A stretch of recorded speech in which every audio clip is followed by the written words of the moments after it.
1 Corintios 1:18. ¿Cuántos lo tienen ya?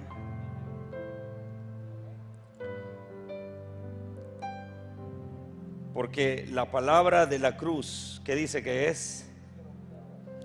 Es locura. La palabra de la cruz es locura a los que se pierden, pero a los que se salvan, esto es, a nosotros, es poder de Dios. Una vez más, si podemos todos leerlo de nuevo, por favor. Ya lo tienen todos, por favor, una vez más. Porque la palabra, que se oiga.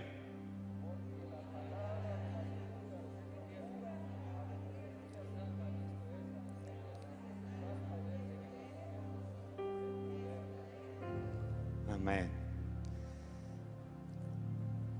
La historia dice que fueron los persas los que comenzaron a aplicar esta pena, la pena capital de crucifixión, o de usar un madero donde empalar, o donde crucificar, aunque empalar era sembrar el cuerpo de la persona en una estaca, pero luego pasó a ser menos drástico, porque eran empalados, eran puestos vivos en estacas. Luego los sujetaban en clavos grandes, y de esa manera un delincuente agonizaba y podía durar varios días agonizando, puesto en un madero de forma vertical. Y la historia dice que fue Constantino, el primer emperador cristiano, que abolió la cruz cuando él aceptó el mensaje de la cruz por interés o por convicción.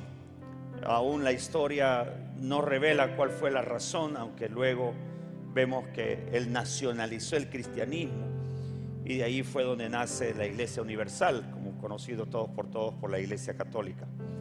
Pero al entender la frase, la palabra de la cruz es locura, al poder comprender lo que significa esto, pues nosotros estamos locos, porque nosotros hemos aceptado la palabra de la cruz. ¿Cuántos dicen amén? Pero quisiera esta noche al menos poder comprender por qué la gente no entiende el mensaje de la cruz, cuando nosotros desde este lado decimos: es lo mejor que me ha pasado. No sé cuántos se identifican con esto. O sea, ¿por qué los que estamos a este lado decimos: ¿por qué no quieren los demás pasarse a este lado del río, si al otro lado hay cocodrilos? ¿Verdad? Algunas personas así nos pasa, de por qué muchas de las personas que antes conocimos, que con ellos quizás compartimos el pecar, el mundo, los placeres, pero ¿por qué es esto? Entonces déjeme hablarle por lo menos de 3 razones. La primera es que la palabra de la cruz es locura para el que se pierde. La primera razón por la cual es importante entender esta frase es porque la palabra de la cruz es locura a quien se pierde. Es importante comprender que el perderse en la Biblia es igual que condenarse. Perderse en la Biblia es sinónimo de rechazo, de rechazar la salvación, de rechazar la oportunidad de salvación. Y es porque una persona muerta en una cruz, ya que el tipo de muerte era tan horrible, la crucifixión era una ejecución repugnante, denigrante, que era reservada para lo peor de la sociedad.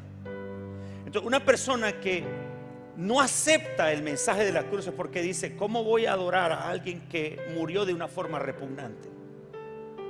O no entiende cómo es que alguien que vino, se vistió de humanidad, siendo Dios, murió de esa forma. Para muchos es locura. Morir crucificado es un insulto degradante. Por lo tanto, la idea de adorar a un individuo que había muerto crucificado era inconcebible, imaginable.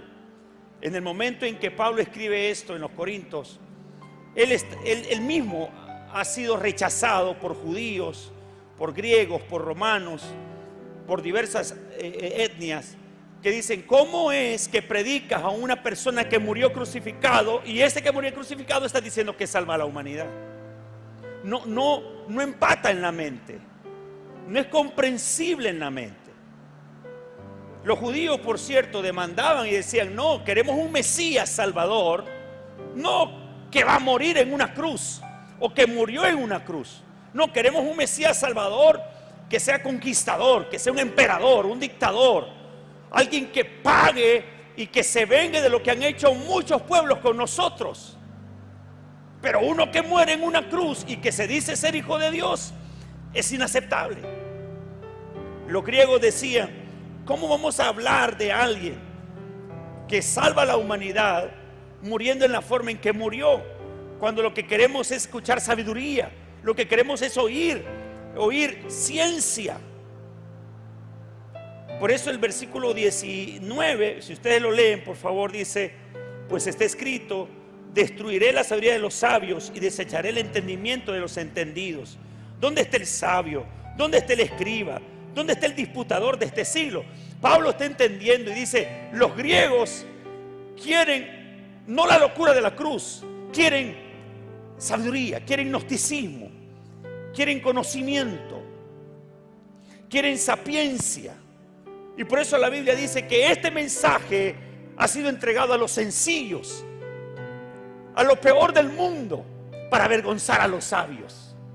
Aquellos que simplemente con mente sencilla, con mente simple dicen: yo no sé a plenitud, no comprendo todo, solo sé que el poder de la cruz me cambió, me transformó y ahora soy una diferente persona. Ahora puedo creer en un futuro prometedor, tengo esperanza, tengo paz, tengo una familia nueva. He recuperado muchas cosas que perdí y que muchas veces traté de ahogar mi vida buscando refugio en el alcohol, refugio en el sexo, refugio en el dinero, en lo material, en las posesiones, en la pertenencia.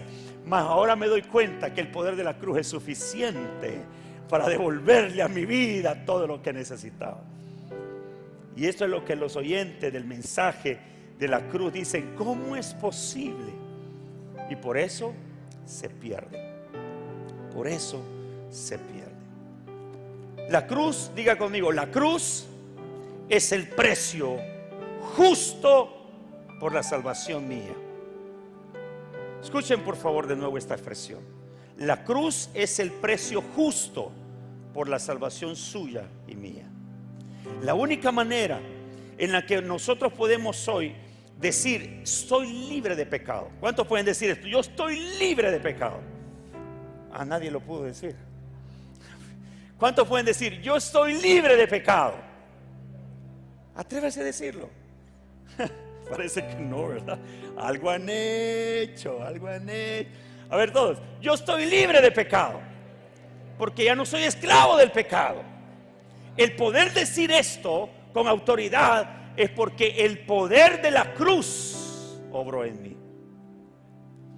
Voy a hablar de esto en detenido más adelante, pero solo un ser divino podría morir en lugar de un humano para compensar con su muerte la paga de su maldad.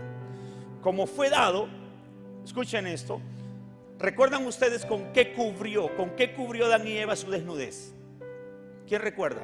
¿Cómo fue el primer momento cuando se descubren que están desnudos y pierden la inocencia y la perfección de su mente es perdida por la desobediencia? Dice que fueron a recoger hojas para cubrir su desnudez. ¿Usted se imagina con hojas de chichicaste? No era chichicaste, pero eran hojas de higuero, las más grandes que había en ese momento. Pero ¿qué?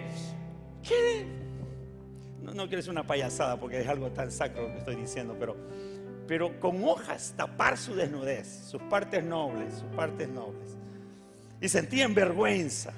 Y ustedes recordarán que en ese momento alguien pagó la desnudez. ¿Quién fue? Un cordero. El Señor quitó las pieles de unos corderos. Y en ese momento se estipuló un juicio justo para tapar la desnudez, y era la muerte de un inocente. ¿Qué culpa tenía el cordero? Como cuando ustedes están comiendo un tomahawk, ¿verdad? ¿Qué culpa tenía esa red de su hambre, hermano? De igual manera, ¿Qué culpa tenía el cordero que estaba tapando la desnudez de Adán y Eva? Así se estipuló el pago justo por tapar, por cubrir. Luego usted recordará en el trabajo sacerdotal, tenían que traer corderos sin mancha. Tenían que ser revisados, que las pezuñas las tenían bien, que las orejas estaban lindas, que la piel no tenía sarna, no tenían ácaros. Tenían que ser animales puros para decir, este animalito puro va a cubrir la mancha del otro. ¿Y cómo va? En consecuencia, luego ustedes recuerdan a Israel. Israel comete un pecado y aparecen muchas serpientes y empiezan a morderlos, y cientos murieron a causa del veneno de las serpientes. Y el Señor le dice a Moisés, levanta una serpiente en alto, en un madero, y el que la vea no morirá por el veneno de la serpiente. Y todo esto nos lleva a una cosa, y es: hay que pagar siempre por la maldad. Hay que pagar siempre por nuestro pecado. Hay que pagar siempre por nuestras fallas, por nuestros errores. No va a llegar un recibo de la ENE a tu casa diciendo, además de la energía, usted también consumió paz. Usted consumió paz. Usted consumió amor del cielo. Consumió amor del cielo y aquí le va la factura por el amor del cielo que he consumido. No, un sacrificio en la cruz del Calvario fue suficiente. La palabra dicha por Jesús, tetelestai, fueron las últimas palabras dadas por Jesús diciendo, todo ha sido cancelado.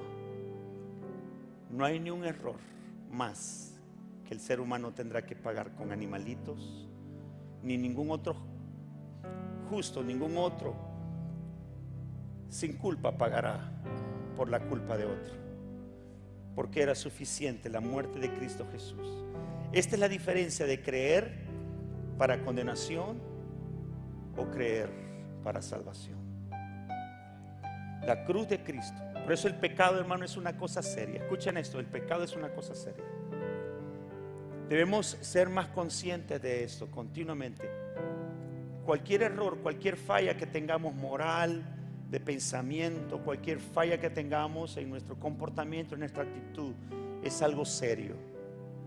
Porque eso llevó a Jesús a decir, yo me ofrezco, no teniendo nada que ver, estando sin manchas, yo me ofrezco para que usted viéramos la cruz y decir, yo recibo el poder de la cruz. Yo recibo el perdón de mis pecados. Gratis, gratis. Yo recibo el poder de la cruz. Ya nadie me inculpa de mis pecados. Yo recibo el poder de la cruz. Ya no pagaré con la muerte eterna por mis pecados. ¿Cuántos alaban al Señor por eso, mis hermanos? La segunda razón de entender sobre esta frase, la palabra de la cruz es locura. Es locura para el insensato y sabio en su propia opinión. El proceso de la cruz, el proceso de la cruz era interesante.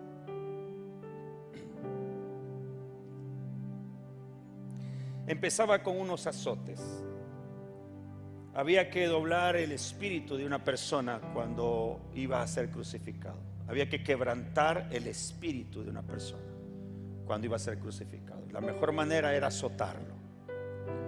El azote era con más o menos ¿cómo se llama esto? Un látigo, que bajo de cada tira habían bolitas de plomo. Había un poste aproximadamente de 60 centímetros. Las muñecas se ataban a unos anillos de hierro con firmeza, muchas veces en la parte de adelante, para que la persona no se chiviara, decimos en español nosotros, no se moviera demasiado como para esquivar los latigazos, sino era quebrar su espíritu, quebrar su fuerza. Romanos profesionales eran asignados para llevar a cabo el castigo. El flagelo romano era un látigo con mango corto, con varias cadenas finas de hierro que terminaban en pequeños pesos. El arte de azotar también se conocía como la premuerte, que precedía a la gran muerte, la crucifixión. El primer azote empieza acordando el viento y golpeando la espalda y los hombros, despellejando a un hombre vivo. Con cada azote, con el flagelo, el cuerpo de la víctima se estremece por el dolor.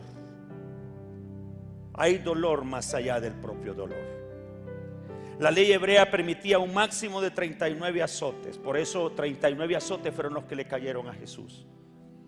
La única forma para los romanos era dejar vivo al preso, dejarle un soplo de vida para afrontar la agonía de la cruz. Únicamente la pérdida de conciencia sería un alivio para el azotado. El cuerpo de la víctima es despegado del poste. Sus heridas eran limpiadas, mas no desinfectadas. El siguiente paso era el camino hacia la ejecución. El condenado debía cargar con su propio instrumento de muerte. A los políticos romanos les encantaba mostrar cómo condenaban a los hombres. La lenta y larga procesión a lo largo de las calles públicas fue diseñada para servir como advertencia a otros, para que pensaran antes de ejecutar alguna maldad.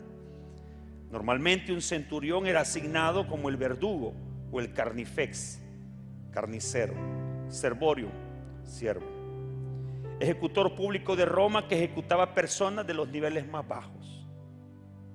Mientras 4 soldados sujetaban al prisionero, el verdugo colocaba un clavo de aproximadamente 13 centímetros en la palma de su mano, más o menos, un poquito menos del tamaño de este celular. Gracias, hijo. ¿Tiene piquete? No. Ok. Gracias.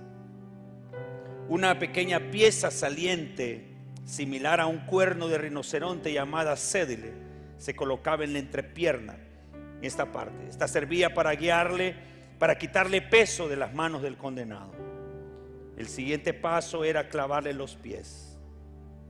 Todo era oscuridad y dolor, dolor y oscuridad. El dolor en la espalda, las manos, los pies y la entrepierna era insoportable, punzante, interminable. El dolor va en aumento, se multiplica, se acumula, no hay respiro. La cruz se plantaba de forma que la luz del sol penetrara en la mayor medida en los ojos del prisionero. El lugar mejor era el lugar de la calavera. La cruz se plantaba frente a toda una multitud como un espectáculo. Era una escena macabra. Abajo la multitud esperaba curiosa, fascinada por la tortura. La escena se desarrolla lentamente. Los segundos eran eternos. En un acto absolutamente obsceno, porque se desnudaba completamente al delincuente. Era un espectáculo público, una vergüenza. Mientras tanto, el delincuente empezaba a sentir sed, los labios estaban secos, la boca agrietada, la sangre caliente, la piel quemada. Se le niega el agua. A los pies de la cruz, el escuadrón de la muerte bebe en presencia del moribundo para atormentarle más. La luz del sol se postra directamente a los ojos del crucificado. La lengua se espesa, lo que era saliva ahora se convierte en algo parecido a la lana. Las manos y los pies empiezan a hincharse. El cédile se clava en las partes innombrables. Resulta difícil girarse o cambiar de posición. Los músculos empiezan a engarrotarse. Grandes calambres debido a la pérdida de sangre. El verdadero horror apenas acaba de empezar. Uno a uno los músculos empiezan a calambrarse, no hay forma de librarse. Los calambres se extienden a los hombros, al tórax y también alcanzan el abdomen. Pequeños, de repente, movimientos en los músculos que no se pueden controlar debido a la pérdida de sangre, a los golpes, al dolor. Todo el sistema nervioso está fracturado, quebrado. El dolor y los síntomas son similares a la enfermedad del tétano. Violentas contracciones musculares continuas provocadas por una bacteria. El hombre ni con toda su inteligencia ha podido concebir muerte como la de los tétanos, con la contracción lenta y continua de cada músculo del cuerpo. Por lo tanto, la muerte por crucifixión alargada era una agonía lenta como fuera posible. Lenta como fuera posible. Cada hora es una eternidad. Las moscas, insectos, y aún se oyen los aullidos de los perros por el olor de la sangre que penetra sus orificios nasales. Aves carroñeras en el cielo vuelan en círculos cada vez más bajos. Las oraciones parecen una burla. Solo queda orar o maldecir. Con el transcurso de las horas, los vasos sanguíneos que alimentan los nervios se aprietan y con la falta de circulación empieza a notarse la sensación de parálisis. En la cruz nunca llega el final de la agonía, solo cambia el tipo de sufrimiento y el dolor. Por eso los sabios y entendidos de aquel entonces decían: ¿cómo podemos aceptar a alguien con ese tipo de muerte como Dios, como Señor? Al describir esto, Pablo dice en Gálatas 3:13: Cristo nos redimió de la maldición de la ley, hecho por nosotros maldición. Porque está escrito: maldito todo el que es colgado en un madero. Lo que a nosotros nos tocaba padecer, Él dijo que me toque a mí. Todo lo que a una persona que ha cometido un delito se le quiere atribuir como pago. Imagínese lo peor: alguien le quemó su casa, le quemó su carro. Usted lo que quiere es que la otra persona pague lo mismo. Imagínense millones de personas cometiendo males contra Dios y que Dios pide castigo por ese pecado. Y Jesús dijo: no los castigues, castígame a mí, que me caiga todo el peso de la maldad sobre mis hombros. Pero los sabios no entendían, no entienden esto. La Biblia a estos sabios les llama insensatos, porque no quieren aceptar el regalo más grande, y es que Cristo se colocó en nuestro lugar, y es que Él se puso por nosotros en el madero.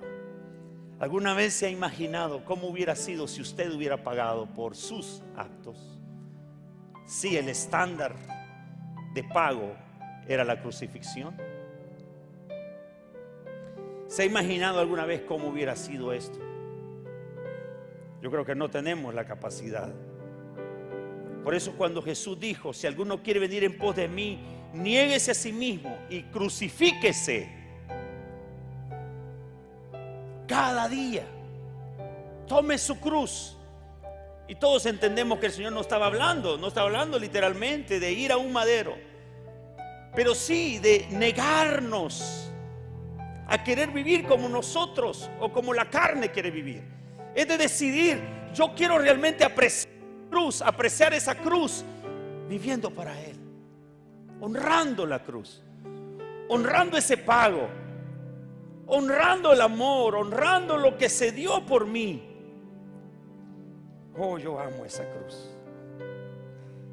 ¿Cuántos aman esa cruz? Por eso los sabios y entendidos no podían comprender, porque en ese momento el dolor, tanto dolor, el sufrimiento, tanto sufrimiento, era sinónimo de castigo. ¿Cómo podemos aceptar a Dios a alguien que fue castigado? Por cualquiera de las razones, por haberse llamado el rey de los judíos. Ustedes recuerdan que había un letrero que pusieron: INRI. Este se hizo llamar rey de los judíos.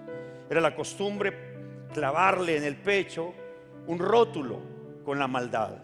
Pero dice que Poncio Pilato no halló maldad en él, y por eso se lavó las manos diciendo: yo no hallo maldad en él. Entonces decidieron ponerle un rótulo diciendo: este se hizo llamar rey de los judíos. Y no es que se quiso llamar, es el rey de los judíos, es el rey de reyes y señor de señores. Él es el rey de reyes. Por eso los sabios, dice la Biblia, son desaprobados al no entender, al no aceptar lo más sencillo de decir: yo amo esa cruz. Yo amo esa cruz, porque por ese deseo, por ese amor por la humanidad, Él llegó hasta ese pago. Por eso, en tercer lugar, la palabra de la cruz, como tercera razón de ello, la palabra de la cruz para nosotros deja de ser locura. Para otros es locura, para nosotros deja de ser locura. Porque viene a ser lo más maravilloso cuando experimentamos el poder de la cruz. Mientras los diáconos se preparan, vamos a ministrar la Santa Cena, por favor.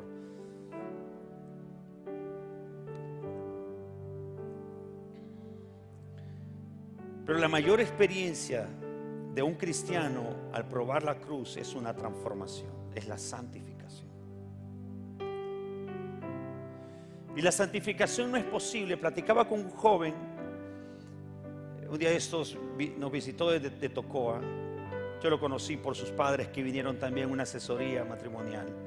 Y este joven me decía: he bregado varios años cargando con culpa.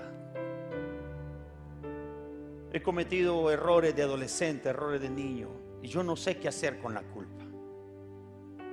Me despierto atribulado porque me siento culpable, sucio. Le expliqué por qué se sentía así. Dios dejó algo en nosotros que se llama conciencia, que es la voz de Él. Por eso aún las personas que nunca han escuchado a Jesús van a ser condenados o culpados o juzgados por su conciencia, si la escucharon, según Romanos capítulo 1. Por eso esa voz de Dios, la que te dice: te has equivocado, has fallado, eso no debe de serlo. Esa es la voz divina. Esa es la parte de Dios dejada en nosotros, que nos lleva a necesitar el perdón, a buscar el perdón, a necesitar el perdón. Y ese genuino arrepentimiento es el que nos lleva a admitir: necesito realmente que alguien cubra mis pecados. Por eso para nosotros deja de ser locura cuando sabemos que vamos al Señor, le decimos: Señor, perdóname, me enojé hoy, peleé hoy, dije cosas que no tenía que decir. Y cuando decimos perdóname, inmediatamente activamos un poder. Ya no vuelvo a matar a Jesús, no vuelvo a condenar a Jesús, no vuelvo a señalar a Jesús. No, Él una sola vez murió por todos y para todos. Pero en ese momento activo un poder. Y es que Dios, en vez de culparme, en vez de juzgarme y en vez de cobrar mi pecado, voltea a ver a Jesús sentado a la diestra de Él. Y dice: tú pagaste por eso. Y por eso ya está perdonado. Ya está limpio. Ya no debe nada. Y solo aquellos realmente que han experimentado su poder dejan de decir el evangelio de la cruz o la palabra de la cruz es locura. Ya no podemos decir eso, sino decimos: la palabra de la cruz es la mayor bendición que tenemos mientras estamos en esta tierra. Experimentar la gracia y el poder de Dios es ser acogido por su amor, es recibir un regalo llamado vida eterna. Entonces ya no lo veo como una locura, más bien me fascina hablar de la cruz. Más bien entiendo lo fascinante que es tenerlo a Él, tener la oportunidad de ver a otros que están llenos de pecados, llenos de maldad, y poder decirles: basta con que pidas y aceptes el poder de la cruz. Y saber lo efectivo que, eso es lo fascinante, saber lo efectivo que es el poder de la cruz. Como pastor me ha tocado en los 32 años de ministerio llevar a muchos a los pies de Cristo. Y no hay mayor satisfacción que una persona ese día llegue a mi persona y que me diga: me siento sucio, mal, y oramos por él, y horas después esta persona tiene un rostro nuevo, una mirada diferente, una mentalidad diferente. Meses después ha empezado a hacer cambios, ya trae su familia, sus hijos. No hay cosa más maravillosa de eso, que una persona abrace el poder de la cruz y lo experimente en su corazón. Y por eso quiero concluir preguntándole: ¿está fascinado usted con el poder de la cruz? ¿Está probando ese efecto del poder de la cruz? ¿Está transmitiendo ese poder? ¿Está experimentándolo y transmitiendo el poder de la cruz a otros? Y diciéndole: mira, yo antes era esto, pero al abrazar, al aceptar, al tomar el regalo de Cristo Jesús, las cosas cambiaron. Debemos en este tiempo entender que el poder más grande no es el coronavirus, sigue siendo el poder de la cruz. El poder más grande no es el poder del pecado, el poder más grande es el poder que tiene la cruz de Cristo activado por fe en nuestros corazones.